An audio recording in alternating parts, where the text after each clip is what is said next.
Alors, ça me semble utile de revenir sur l'histoire des migrations en Belgique pour rappeler que les choses ne se sont pas faites comme ça. Donc, on va peut-être partir après la Deuxième Guerre mondiale, où là, tu as une immigration de travail qui est organisée par la Belgique. Donc, tu as d'abord des Italiens, puis des Marocains et des Turcs. Est-ce que tu peux un peu expliquer comment ces migrations sont organisées dans l'histoire de la Belgique? Effectivement, au sortir de la Seconde Guerre mondiale, on est dans un contexte un petit peu particulier qui nécessite en fait la venue d'une main-d'œuvre étrangère sur le territoire belge, mais le territoire européen pourrait-on dire. D'une part, reconstruire l'Europe d'après-guerre, partiellement détruite par plusieurs années de conflit, mais également à partir de la période qu'on appelle les 30 glorieuses, des années 50 jusque dans les années 70, la Belgique connaît un essor économique relativement important, notamment dû à l'existence de bassins houillers et à l'industrie du charbon dans le sud du pays. Et donc très rapidement, en fait, les conditions de travail font que de moins en moins de travailleurs belges acceptent d'investir ce type d'emploi. Et donc on organise, je dis on, l'État belge organise par contingent, en signant des accords bilatéraux avec des États d'émigration, du coup, la venue de contingents de travailleurs migrants. Et tu as raison de préciser que les frontières de l'immigration se sont en fait petit à petit élargies à mesure que les difficultés dans les mines et les conditions de travail étaient rendues encore plus difficiles, mais aussi qu'il y avait une connaissance de plus en plus accrue des conditions de travail difficiles. Et donc, un exemple, c'est la mine du bois du Casier à Marcinelle, qui au début des années 50 s'est écroulée et a enseveli plusieurs centaines de travailleurs qui étaient italiens à l'époque.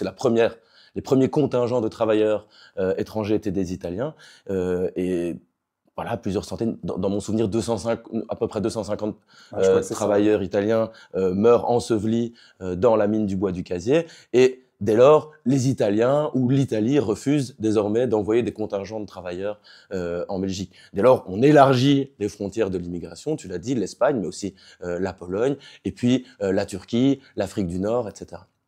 Et donc, pendant cette période des 30 Glorieuses, où la Belgique est un des pays les plus avancés dans sa politique industrielle et qui connaît vraiment un vrai essor économique, la question des besoins de main-d'œuvre est tellement grande que finalement, les portes sont relativement ouvertes à la venue de travailleurs immigrés.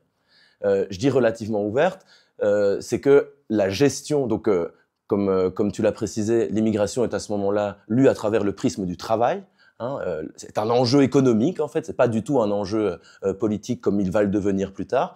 C'est un enjeu économique qui est géré, du coup, par le ministère du Travail en partenariat avec ce qu'on appelle les partenaires sociaux, donc patronat et syndicats, et qui s'entendent dans cette période de besoin d'une main-d'œuvre étrangère pour gérer les venues de flux de travailleurs immigrés. Il faut préciser que d'un point de vue sociologique, la tendance lourde est de dire que ce sont des personnes qui viennent en Belgique pour remplir une fonction particulière, attitrer à un contrat de travail en particulier. Ce sont généralement, du coup, des hommes jeunes, célibataires, qui n'ont pas forcément vocation, disait-on à l'époque en tout cas, à rester sur le territoire une fois leur mandat terminé. Et quand je disais que les portes sont relativement ouvertes, ça veut dire que la venue des travailleurs étrangers jusque dans les années 70 est conditionnée par ce qu'on appelle la double autorisation préalable. C'est-à-dire qu'il faut l'autorisation effectivement d'un patron qui va affirmer le fait qu'il engagera bien tel contingent de travailleurs étrangers pour un travail tel. Et la deuxième autorisation est l'autorisation du ministère. Mais en fait, le besoin est tel que finalement, syndicats et patronat s'entendent entre eux pour contourner pendant un temps cette double autorisation et fait venir en fait des contingents de travailleurs avec des visas de touristes. Et ces personnes demandent alors leur régularisation quelque part une fois arrivées sur le territoire.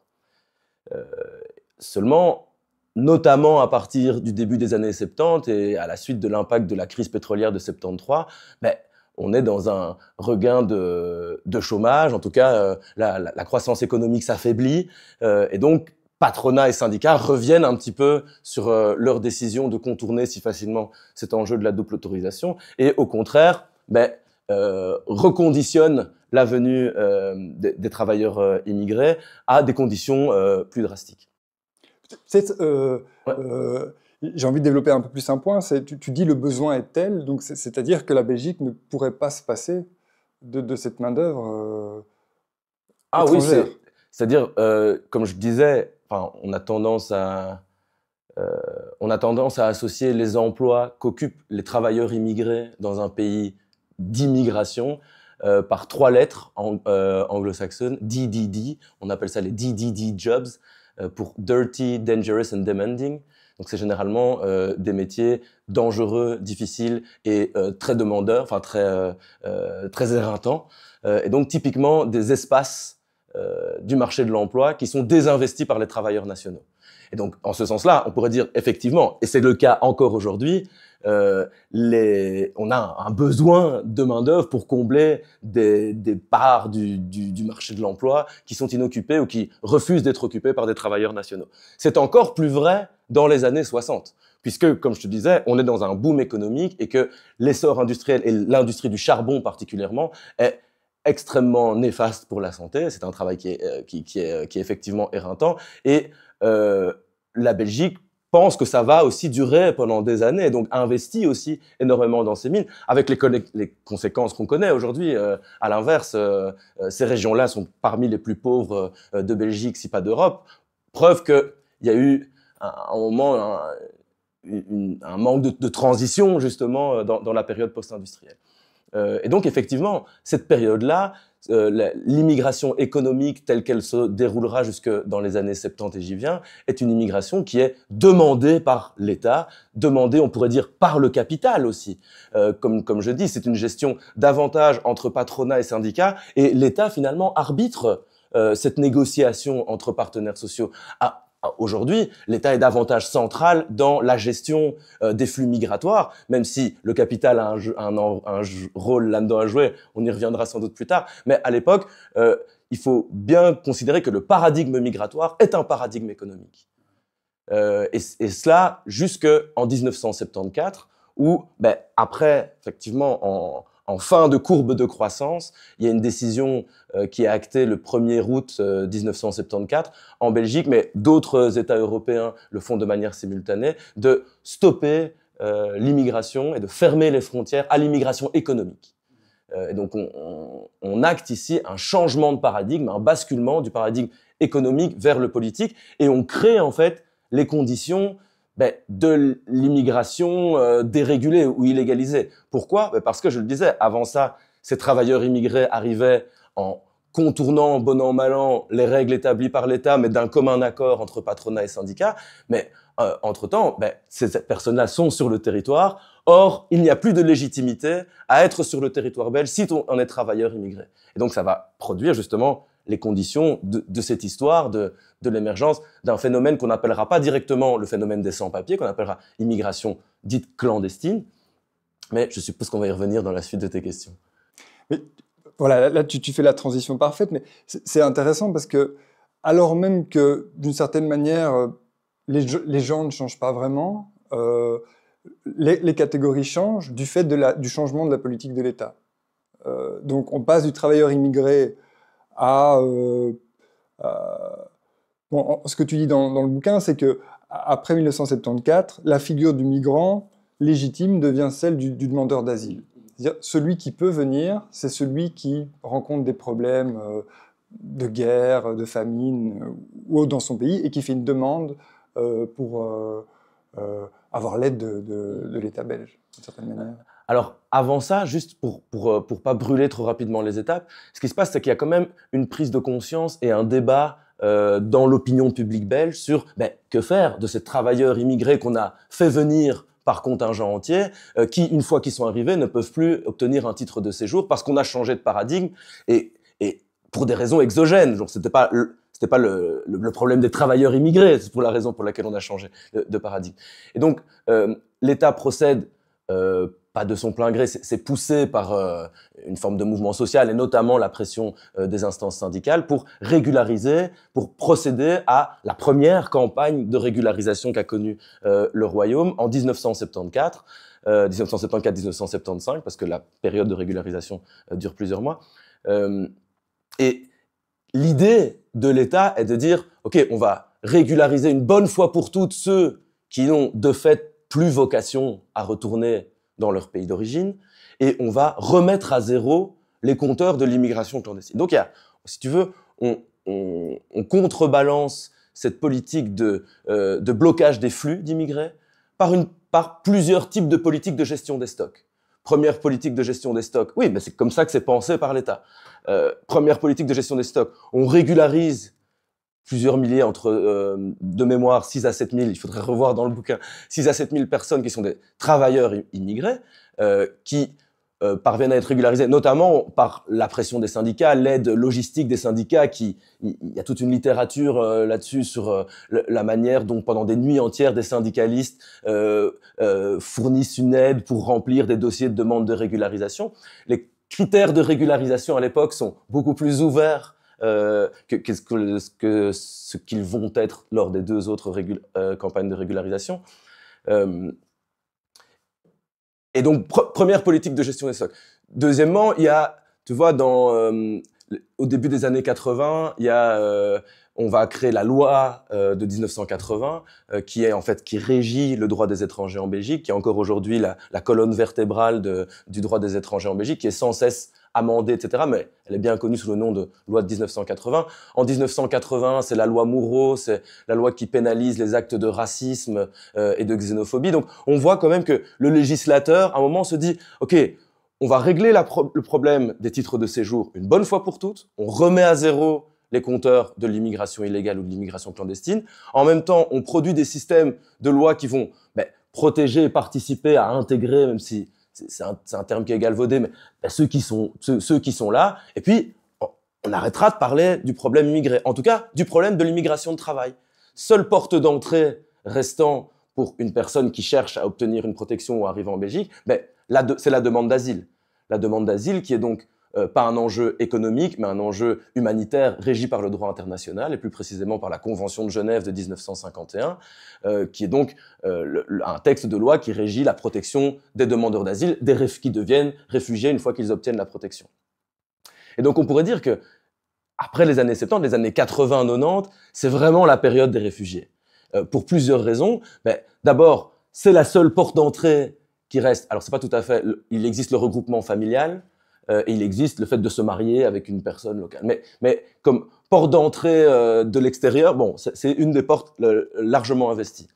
Largement investie, y compris par des personnes qui fuient une situation qui n'est pas forcément une situation de guerre, donc qui, a priori, n'entreraient pas dans les critères de la Convention de Genève, mais qui se disent, puisque c'est la seule porte d'entrée légale sur le territoire, je tente ma chance et je dépose une demande d'asile.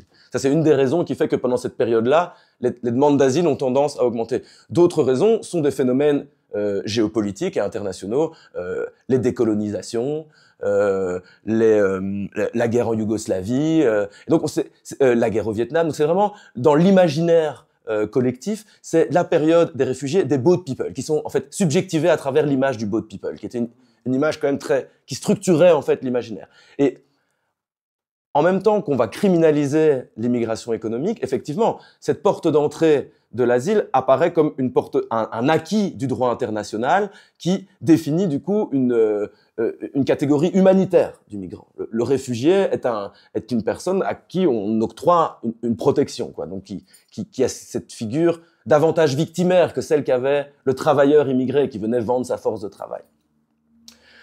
Et alors, bon, ce phénomène participe quand même à lancer une forme de psychose dans le chef de l'État qui, je le rappelle, pensait qu'il en avait terminé avec l'immigration une fois qu'il avait organisé cette campagne de régularisation et qu'il avait organisé quelques lois sociétales permettant de gérer ceux qui sont là.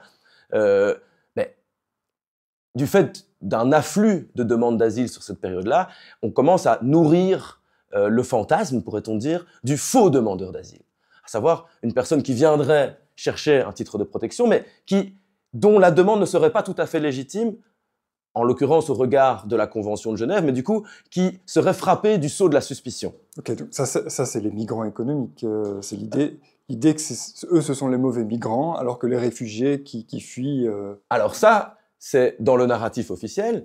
En fait, il se trouve qu'il y a une série de personnes qui auraient pu, si tu veux, se prévaloir des critères de la Convention de Genève, qui sont supposés être des critères universels, et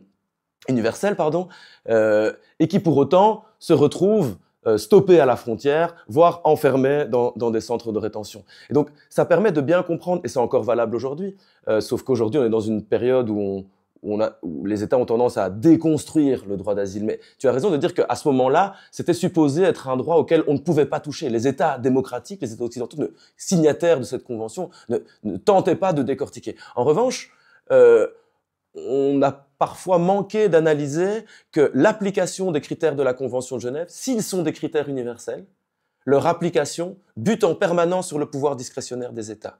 Et donc, on voit que très récemment, par exemple, deux individus qui fuient une situation de guerre analogue, l'Ukraine et la Palestine, pour ne citer que cela-là, n'ont pas du tout les mêmes taux de reconnaissance, alors que, selon les critères officiels de la Convention de Genève, à savoir des critères de protection individuelle d'individus fuyant une situation de guerre objective, visible, médiatisée, en l'occurrence, on ne pourra pas dire qu'on ne connaît pas ces deux conflits, n'obtiennent pas les mêmes titres de protection. Plus grave encore, précédemment, 2013-2014, il y a un mouvement qui s'appelait le mouvement des Afghans, des 450 Afghans, qui ont occupé plusieurs endroits dans Bruxelles pour faire valoir leur droit à la protection. Et on s'est rendu compte que dans ce groupe de 450 Afghans, parfois, deux personnes venant de la même région, si pas de la même ville ou du même village, avec des parcours très similaires et des raisons d'obtenir une protection très similaires, n'obtenaient pas une même décision de l'Office étranger. Donc, c'est important d'implémenter ça dans nos analyses. C'est de dire, OK, il existe des critères universaux qui sont défendus par des conventions de Genève. Et je pense, à titre individuel, que ce sont des acquis des luttes sociales et qu'il faut les défendre. Mais il ne faut jamais oublier que leur application dépend quand même toujours du pouvoir discrétionnaire des États qui choisit, pour des raisons socio-économiques tantôt, sociopolitiques, pour des raisons d'enjeux géostratégiques qui parfois n'ont même rien à voir avec l'État en question, en l'occurrence la Belgique, choisit d'octroyer plus facilement à certains types de demandeurs d'asile un titre de protection et à d'autres de le rejeter systématiquement. Et donc il faut penser ce rapport entre principe universel et application discrétionnaire en fonction d'une série de conjonctures qui ne dépendent pas toujours des critères dont peut se prévaloir l'individu qui demande la protection.